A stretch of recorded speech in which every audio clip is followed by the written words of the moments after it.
Saya Dr. Leo, selamat datang di channel Malpractice Makes Perfect, channel tentang ilmu hitam dunia kedokteran.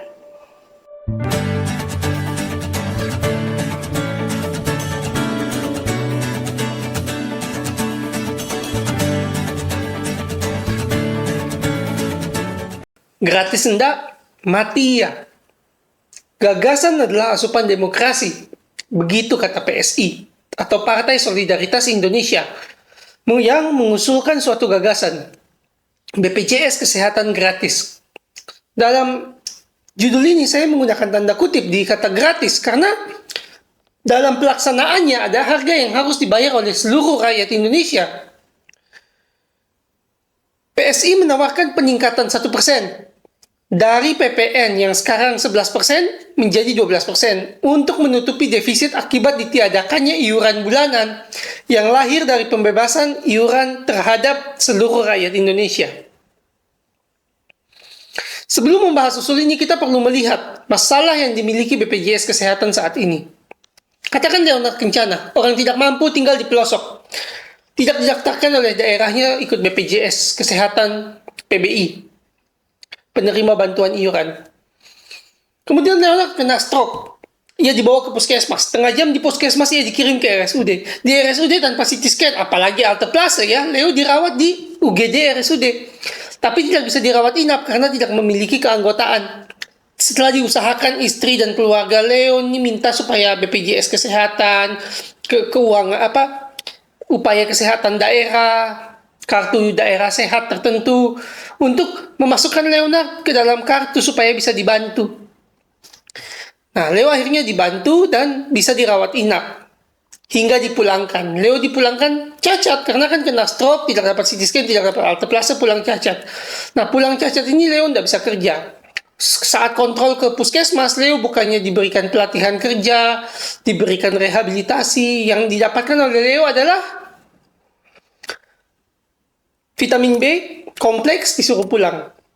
30 hari kemudian, Leo kena stroke ulangan. Leo datang ke UGD yang sama, kemudian datang ke RSUD yang sama, lalu Leo kembali mengalami hal yang sama. Tidak di CT scan, tidak di alteplase, hanya dirawat observasi di UGD, lalu dirawat inap. Setelah dirawat inap, Leo pulang ya makin cacat karena 2 kali stroke tidak diobati dengan benar. 3 minggu kemudian Leo wafat. Pertanyaan saya gitu, kalau Leo seumpamanya dari awal punya keanggotaan BPJS Kesehatan, apakah Leonard Kencana ini yang wafat, meninggal, mampus, itu bisa dihindarkan kematiannya? Bisa nggak Leo itu tidak mati konyol atau tidak cacat kalau dia punya, seandainya dia punya kartu BPJS Kesehatan sejak awal? Akankah dia hidup? Kita masuk ke hoax nomor 1. Keanggotaan BPJS Kesehatan sama dengan mendapatkan pelayanan kesehatan yang benar. Nah, ini asumsi yang digunakan PSI ketika menjanjikan bahwa iuran gratis atau seluruh rakyat Indonesia bebas iuran. Bahwa kalau kamu sudah jadi anggota, kamu akan dapat pelayanan kesehatan yang benar. Apa yang menyelamatkan nyawa pasien BPJS Kesehatan? Atau apa yang menyelamatkan nyawa peserta BPJS Kesehatan?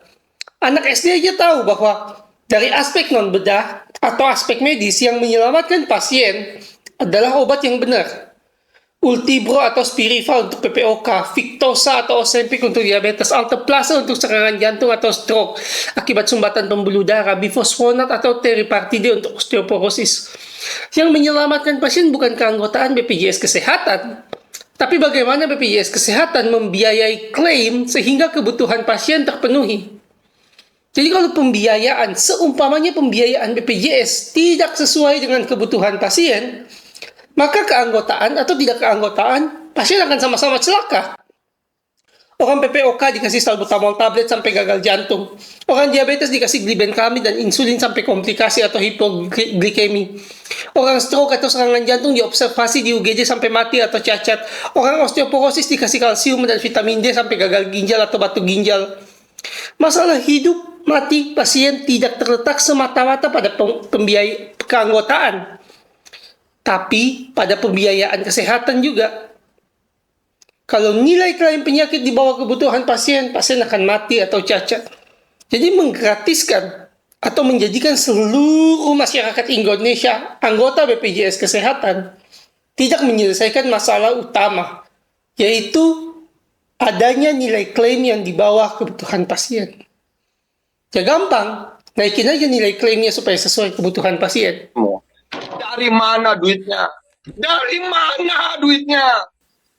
Masalahnya, secara matematika atau ya hitung-hitungan sederhana aja, pasien yang sakit kronis bila diobati dengan benar itu akan hidup lebih lama. Membawa konsekuensi langsung pembiayaan akan lebih besar. Iya dong, Leo tadi yang kena stroke harusnya kan 2 bulan mati. Udah nggak ada biaya lagi di BPJS Kesehatan. Tapi seumpamanya Leo hidup, dia juga kasih alteplase, dia dikasih CT scan, dia diberikan pembedahan bedah saraf kalau dia butuh. Dia akan hidup lebih lama. Apa akibatnya kalau Leo hidup lebih lama?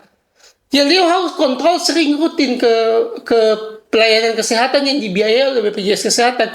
Leo yang tadinya bisa cuma menghabiskan 4 juta terus mati dalam 2 bulan, sekarang Leo menghabiskan sampai 2 juta per bulan hanya untuk obat kolesterol, kunjungan dokter, obat pencegah serangan jantung, atau bahkan obat untuk mencegah cacat saraf dengan melalui rehabilitasi fisik. Nah, kalau dari aspek pembiayaan kesehatan kan lebih baik Leo cepat mati. Nah, pertanyaan yang lebih mendasar, kalau Leo dibiarkan hidup, bisa nggak Leo mengembalikan uang yang dipakai untuk membiayai dia tetap hidup? Leo yang tinggal di pelosok, yang selesai kena stroke, bisa nggak dia kerja untuk mengembalikan uang yang dipakai untuk menjaga dia tetap hidup? Sekitar 9 juta. Ya berapa lama dia bisa cicil itu? Karena selama dia cicil itu, dia juga harus bayar premi untuk menutupi administrasi dan birokrasi.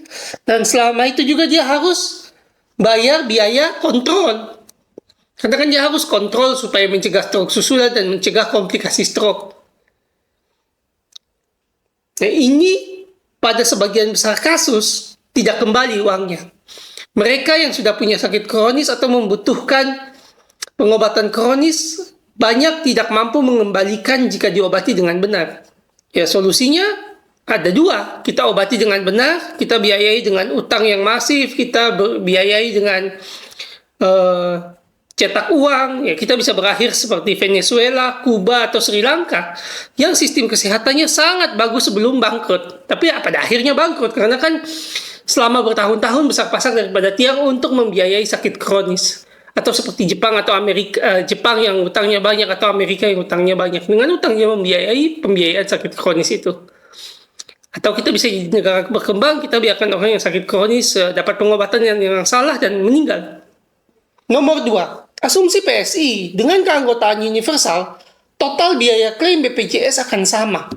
Nah, asumsi PSI ini sebenarnya agak fatal karena ini sudah tingkat sebuah partai politik yang di dalamnya pasti banyak orang yang jauh lebih pintar dari saya. Total klaim BPJS saat ini kan 113,47 triliun. Kemudian keanggotaannya adalah 250 juta. Ketika PSI menggratiskan seluruh rakyat Indonesia, maka keanggotaan bukan lagi 250 juta, tapi otomatis seluruh rakyat Indonesia, yakni 280 juta jiwa. 280 juta jiwa kalau kita terjemahkan secara proporsional ke tadi 113,47 triliun terhadap 250 juta jiwa akan lahir nilai 127 triliun.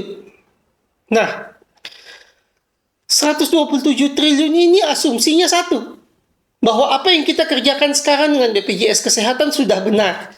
Kita sudah memberikan obat yang benar, kita sudah memberikan nilai pembedahan yang benar, kita sudah melakukan semua sesuai dengan kebutuhan pasien. Sehingga dengan menggratiskan ini, pasien tetap selamat. Apakah demikian gitu? Apakah ini BPJS sudah sempurna? Saya yakin BPJS sudah baik, tapi apakah sudah sempurna? Kan jelas belum. Kita masih perlu suatu perbaikan. Nah, menyambung ke sana dengan caranya PSI ini, dengan menggratiskan seluruh rakyat Indonesia, Gimana caranya memperbaiki kualitas? Kalau sekarang, kita bisa memperbaiki kualitas. Ya, kita tetapkan standar, kita naikkan premi. Nah, dengan menaikkan premi, masyarakat punya ekspektasi. Dan ekspektasi inilah yang mendorong suatu perbaikan pelayanan kesehatan. Iya dong, kalau masyarakat bayar dari 150 jadi 250 ribu per bulan, dokternya cuma kasih paracetamol sama amoxicillin, ngamuk. Tapi ketika semuanya jadi gratis, kontrol 100% ada di tangan Senayan, kontrol 100% ada di pusat.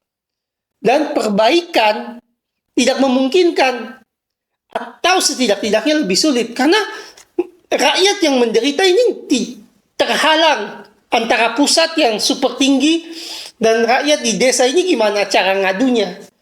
Dia tidak tahu berapa yang dibayar untuk dia tidak tahu berapa haknya dia. Jadi dia hanya bisa pasrah, dan ketika dia mau komplain, dia nggak bisa komplain karena customer atau pelanggan yang dilayani oleh sang dokter adalah negara, bukan pasien. Nilai klaim BPJS Kesehatan tahun 2022 yang 113 triliun ini, seumpama dinaikkan jadi 127 triliun dan ada 62,5 triliun dari APBN, ada defisit 4,5 triliun. Nah, solusi PSI, bagaimana caranya supaya kita nutup defisit ini? Kita naikin pajak PPN, pajak pertambahan nilai. Kata PSI, tenang, hanya 1% kok. Nomor 3, masalah 1%. Hanya 1%, tidak banyak katanya. Masih ingat April 2022, PPN naik dari 10% menjadi 11%. Banyak yang ngamuk, banyak yang tidak terima. Karena ini dikatakan akan membebani biaya hidup. Dan mereka benar. Kenaikan PPN bahkan 1% mempengaruhi biaya hidup yang lebih dari 1%. Kita pakai contoh kopi. Kan kita kalau mau minum kopi, kita nggak langsung ke petani kopi. Kalau kita mau minum kopi, kita harus beli kopi di kafe. Kita harus beli kopi dari roaster. Kita harus beli kopi dulu dari pedagang kopi. Nah, petani kopi, katakan harga kopi persajian itu 100 rupiah. Dari biji kopi mentah, kalau kena PPN 11%, dia akan jual dari petani ke pedagang kopi mentah ini senilai 111 rupiah. Sedangkan dari petani kopi mentah ke pemanggang kopi atau roaster akan jadi 123,21 rupiah. Dari roaster atau pemanggang ke kafe, harga sudah jadi 136,76 rupiah. Dari kafe ke kamu, itu jadi 151,8 rupiah. Itu dengan PPN 11%. Dan perbandingannya dengan PPN 12%, usul PSI ada di sebelahnya. Berapa peningkatan biaya hidup kalau kamu setuju dengan PSI? Peningkatan biaya hidupmu adalah 5,55%. Dan 5,55% ini bukan ad hominem, bukan anekdotal. Ini charity of interpretation. Ini saya sudah stillman argumennya PSI bahwa 1% nggak besar. Kenapa? Karena kamu lihat bahwa perhitungan ini tidak memasukkan keuntungan. Padahal, kalau PPN naik, tiap rantai pasok pasti keuntungannya naik. Pasti dia target keuntungan harus lebih tinggi karena bebannya naik, beban pajaknya naik. 5,5% ini sangat amat berprasangka baik. Nah, kalau PSI menaikkan biaya hidup masyarakat 5,55%, kamu yang dapat UMR 3 juta, bayar BPJS Kesehatan jadi 166.500. Nah, 166.500 ini kamu dipaksa ikut kelas 1. Sekarang kamu punya pilihan ikut kelas 3 dibantu oleh pemberi kerja. Kalau PSI maju dan menang, kamu nggak berhak ikut kelas 3. Kamu UMR, kamu harus ikut kelas 1. Harus. Kenapa harus? Karena kelas 1 itu akan dibebankan ke biaya hidupmu. Uang kos naik, uang makan naik, uang listrik naik. Uang listrik naik nggak? Mungkin naik. Kalau kamu isi bensin di pom bensin yang bukan Pertamina naik. Semua biaya hidupmu naik. Dan terasa. Nggak mungkin 5,5%. 5,5% ini sudah sangat dermawan. Nah, kan justru lebih mahal kamu kalau ikut usulnya PSI dengan menaikkan 1% dari PPN. Singkat cerita, usul PSI ini tidak gratis. Ada harga yang harus dibayar, kamu yang akan bayar. Nomor 4, inflasi. Inflasi adalah masalah kesehatan yang ada di seluruh sektor pemerintahan dan pembiayaan. Dan swasta juga. Dan lihat bahwa inflasi ini jelas mempengaruhi langsung kualitas pelayanan kesehatan. Ya iya dong, masa kualitas obatnya nggak turun kalau kamu bayarnya lebih murah? Kita bisa lihat contoh di atas. Contoh di atas kita lihat upah minimum atau kapitasi minimum yang ditetapkan oleh PMK tahun 2016 dan PMK tahun 2023. Kenapa kita lihat minimum bukan maksimum? Karena minimum ini akan lebih banyak dianut daripada maksimum karena efisiensi. Kedua, minimum ini melegalkan atau mengiyakan untuk diberlakukan. Artinya kalau kita memperlakukan minimum meskipun ada yang rugi, kita seakan-akan nggak melanggar hukum. Tapi minimum ini juga taktik untuk mengurangi kualitas pelayanan kesehatan. Contohnya Anda lihat tahun 2016 di klinik Pratama minimumnya 8.000. Di tahun 2023 minimumnya 9.000. Artinya apa? Kalau kita adjust, kalau kita hitung sesuai inflasi, Rp9.000 di tahun 2023 itu sebenarnya setara dengan Rp7.000 di tahun 2016. Dan kita bisa lihat puskesmas juga sama. Puskesmas itu di tahun 2016 itu 3.000. Tapi di tahun 2023 itu 3.600. 3.600 di tahun 2023 itu setara dengan 2.700 di tahun 2016, 2.800 di tahun 2016. Ini kan terang-terangan bahwa mengatakan kepada masyarakat bahwa tidak apa-apa kalau layanan kesehatan klinik Pratama dan puskesmas menurunkan kualitas pelayanan kesehatan. Kalau kita bayar mereka minimum. Benar, memang batas atas, kalau kalian lihat batas atas itu sesuai inflasi kok. Tapi kan batas atas itu bukan patokan. Bukan patokan sesuatu itu ilegal atau enggak. Yang mau saya tekankan adalah kalau suatu daerah itu jatuh miskin dan melakukan efisiensi, membahayakan pasien itu oke. Menurunkan kualitas kesehatan itu oke. Ya, menurunkan kualitas otomatis beresiko membahayakan pasien. Dengan asumsi lagi, charitable of interpretation, bahwa 8.000 ini cukup. Kamu tanya coba harga kontrak tanah berapa? Kata-kata kan 40 juta per bulan. Ya 30 juta per bulan. Kalau dia punya 1.000 peserta, 8.000 kali 1.000 cuma 8 juta. 8 juta potong 1 UMR, 3 juta, potong sewa 4 juta, selesai. 1 juta buat pasien. Nggak akan cukup untuk kapitasi ini.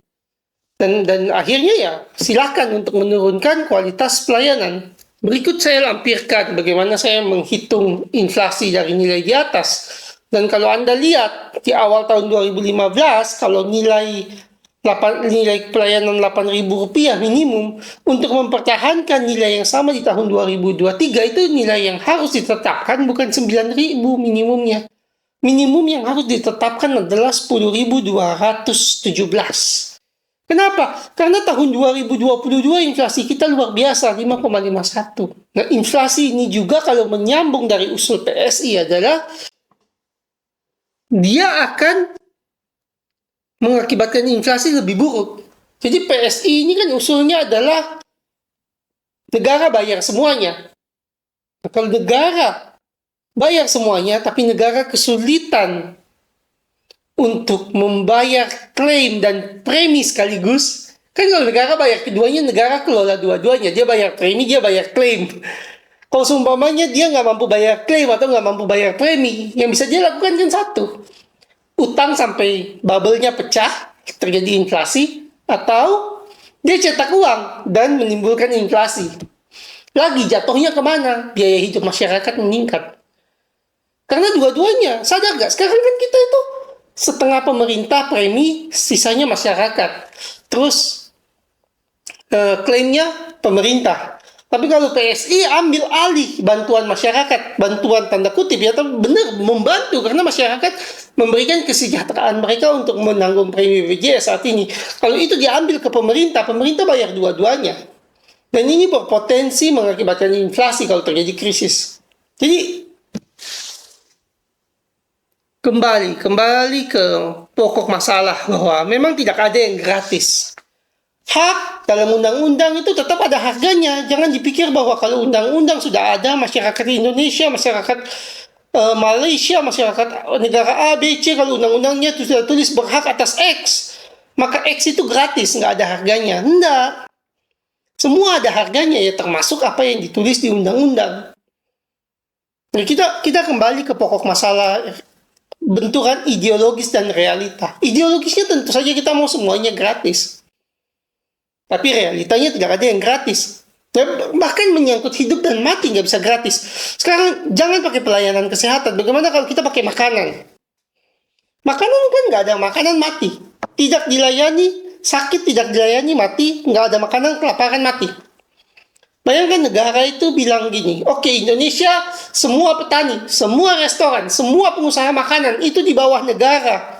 Menjamin supaya seluruh rakyat Indonesia bisa makan yang enak, bisa makan yang lezat, bisa makan yang banyak, bisa makan sepuasnya, semua dikelola negara.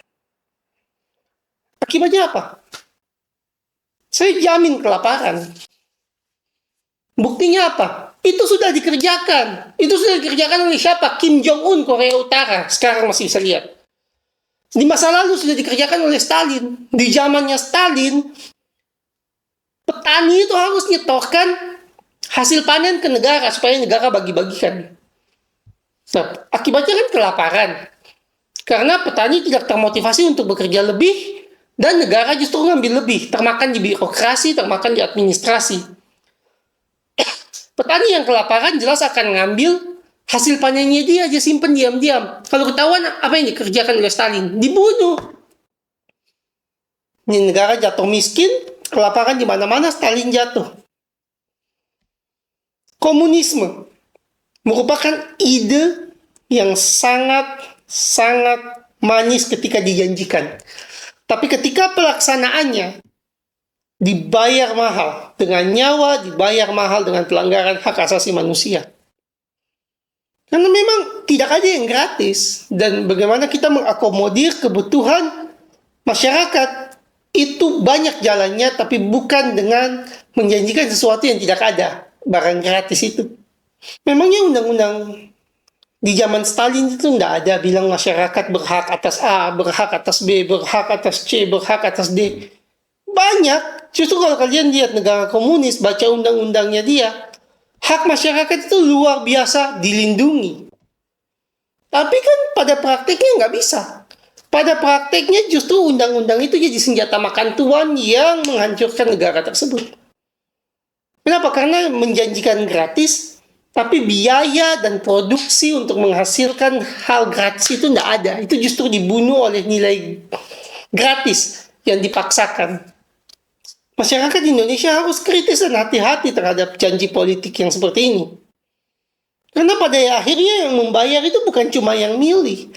Yang membayar itu tetangganya kamu. Yang membayar itu saudaranya kamu yang mungkin punya pilihan berbeda. Saya nggak mengatakan PSI komunis. Itu ad hominem. Saya mengatakan bahwa usul PSI ini tidak gratis. Akan terjadi peningkatan pajak yang dibayar oleh seluruh rakyat Indonesia yang mungkin lebih mahal daripada jika program ini tidak dijalankan. Nah, saya kasih contoh. Contoh pertama. Leo, saya hidup 1 tahun, nabung tiap hari, tiap bulan nabung. Selama 1 tahun saya berhasil nabung 1 juta. Saya sakit. Saya kan bisa pilih dokter A, dokter B, dokter C. Saya bisa pilih dokter yang 50.000, dokter yang 200.000, dokter yang 100.000, mana aja. Terus saya datang ke dokternya bilang, kamu sakit X.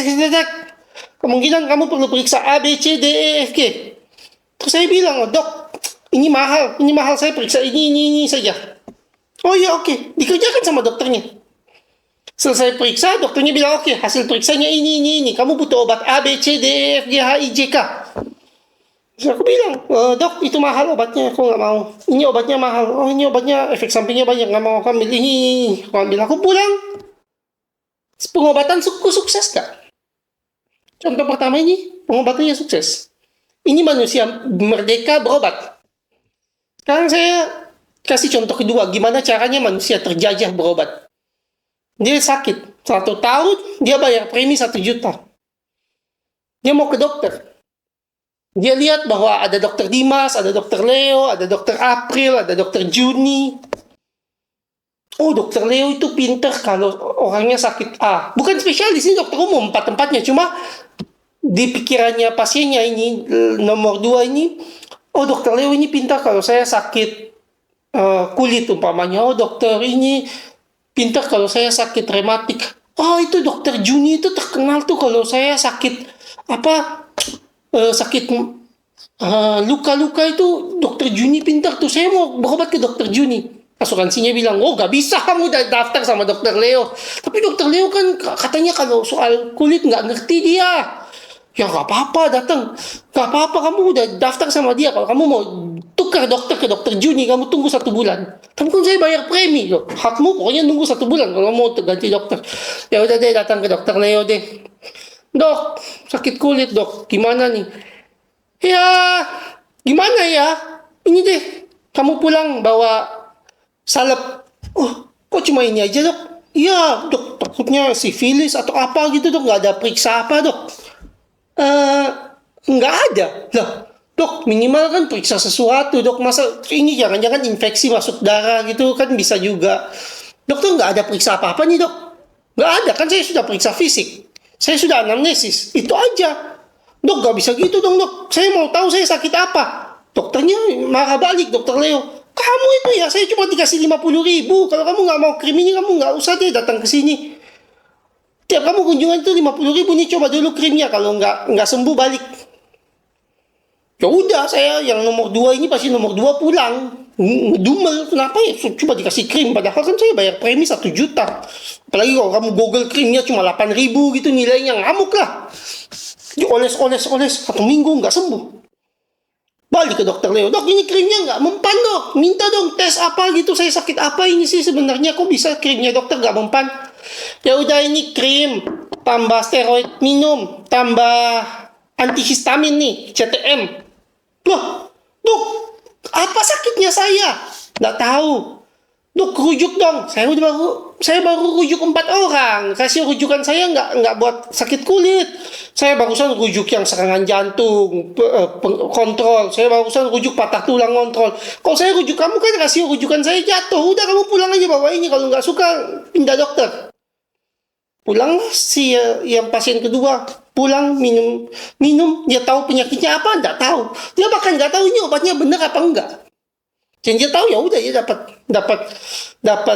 dapat obat senilai 50.000, padahal dia bayar premi 1 juta. Nah ini gambaran 2 orang yang sama-sama berobat, tapi satunya kebebasannya kan udah direnggut sebenarnya. Benar-benar nggak ada bebas memilih. Dia kehilangan haknya untuk memilih dokter. Dia kehilangan haknya untuk memilih tes. Dia kehilangan haknya untuk memilih obat. Pokoknya lu datang percaya dokter, pulang mati hidup lu nggak ada hak. Hukum nggak ada hak apa-apa. Jadi jangan dibayangkan bahwa seakan-akan kalau kita sudah ikut jaminan kesehatan, kita akan dapat sesuatu yang gratis dan baik. Nggak selalu. Kita harus lihat apakah kebutuhan kita terpenuhi atau tidak. Dan mungkin banyak yang bilang ya 950.000-nya kan buat yang sakit lebih parah. Benar. Saya bisa tambah. Mungkin buat administrasi dan birokrasi. Nggak salah. Tapi itu hilang dari fokus. Hilang dari fokus. Fokus kita apa? Fokus kita adalah dia yang bayar premi tidak mendapatkan pelayanan yang dia butuhkan.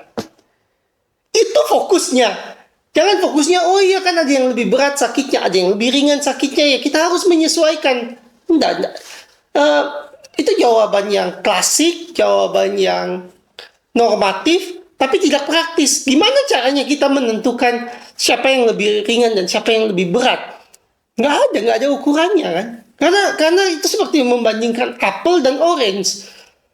Dan lagi, ketika kamu sakit, kamu itu sendiri yang butuh. Kamu punya kebutuhan yang harus dipenuhi sebelum kamu mikirin orang lain. Ini yang juga mau coba disamarkan oleh jaminan kesehatan, bahwa ketika kamu sakit, kamu pun harus mengerti ada yang nasibnya lebih jelek dari kamu. Enggak. Ketika kamu sakit, nasib kamu nomor satu. Nasib orang lain itu urusan jaminan kesehatan yang memberi mereka janji. Kebutuhan kamu nomor satu, kamu juga sakit, gitu kalimatnya. Jangan kamu sakit, kebutuhanmu belum terpenuhi, kamu disuruh mikirin orang lain. Kan konyol. Kamu sakit, kamu pikirkan kebutuhanmu dulu. Apakah kebutuhanmu terpenuhi atau enggak? Birokrasi, pasien lain, janji kepada pasien lain, pembiayaan, kamu pikir nanti. Lagi, kebutuhanmu terpenuhi apa enggak? 950.000 ini memang akan banyak hilang di birokrasi. Dan saya tidak melihat itu sebagai sesuatu yang jahat. Jadi mungkin agak berbeda dengan netizen-netizen yang lain. Saya sejujurnya sama sekali tidak memandang bahwa uang yang hilang di administrasi dan birokrasi jaminan kesehatan itu sesuatu yang kejam. Enggak. Kamu harus punya empati kalau kamu kerja di birokrasi. Kamu harus punya empati bahwa bagaimana kalau kamu kerja di sistem administrasi. Di mana kamu nggak punya prestasi di efisiensi. Kamu melakukan efisiensi, kamu nggak dapat reward apa-apa. Kamu meningkatkan produktivitas, rewardmu nggak sebanding dengan perjuanganmu. Jadi supaya sukses di bidang birokrasi, kamu harus sukses menggunakan anggaran. Dan saya tidak melihat itu sebagai sesuatu yang kejam, jahat, atau perlu diperbaiki. Karena birokrasi dan administrasi seluruh dunia ya seperti itu. Kalau kamu mau mengelola sesuatu melalui birokrasi dan administrasi, sebagian besar uang yang masuk akan buat birokrasi dan administrasi. Saya kasih contoh yang nyata, yang lain. Homelessness atau tunawisma di Amerika. Orang Amerika itu kan punya juga orang-orang yang nggak punya rumah. Itu coba dikelola melalui cara ini, birokrasi dan administrasi. Jadi mereka cari LSM, terus mereka dibayar negara untuk mengelola tunawisma. Kamu tahu hilang di birokrasi berapa? 75%. Hanya 25% yang masuk ke tunawismanya langsung. Jadi, saya tidak melihat kayak anggaran stunting 10 miliar. Kemudian 6 miliarnya dipakai rapat dan perjalanan dinas. Saya tidak melihat itu sebagai sesuatu yang evil, atau jahat, atau kok tega. Enggak. Malah saya bilang, kalau Anda merasa itu jahat, atau kok tega, atau ini, atau kok kejam, ya Anda coba kelola. Anda buat proposal, Anda cari pendanaannya sendiri, Anda coba kelola, bisa apa enggak? Susah. Dan ujung-ujungnya saya curiga, kalau Anda berbuat seperti itu, akan hilang di birokrasi juga, akan hilang di administrasi juga, biaya yang tidak jauh berbeda besarnya. Kembali ke usul PSI. Jadi, usul PSI ini tidak gratis. Malah lebih mahal. Malah meningkatkan beban dan biaya hidup. Dan beban dan biaya usaha seluruh Indonesia. Kita coba bangkit dari COVID-19, kita mencoba bersaing dengan negara tetangga, kita mencoba berebut investasi dan pasar dengan perusahaan lain. Tiba-tiba pajak naik 1%. Jengkel nggak?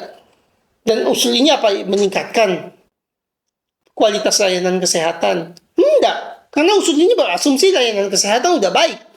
Dan peningkatan kualitas layanan kesehatan meningkatkan risiko inflasi atau hutang yang diterjemahkan langsung ke kenaikan beban biaya hidup masyarakat, yang diterjemahkan langsung ke risiko kematian dan cacat pasien. Jadi gratis. Yakin gratis. PSI. Yakin PSI. Terima kasih. Terima kasih telah menonton video Malpractice Makes Perfect. Tonton terus. Jangan lupa like, comment, share, dan subscribe. Saya berharap video ini tidak putus. Informasinya hanya di Anda, tapi Anda bisa terus membagikan video-video saya. Semoga dengan dibagikannya video ini, Anda bisa menyelamatkan kesehatan keluarga dan rekanan dan kenalan Anda. Sekali lagi, terima kasih.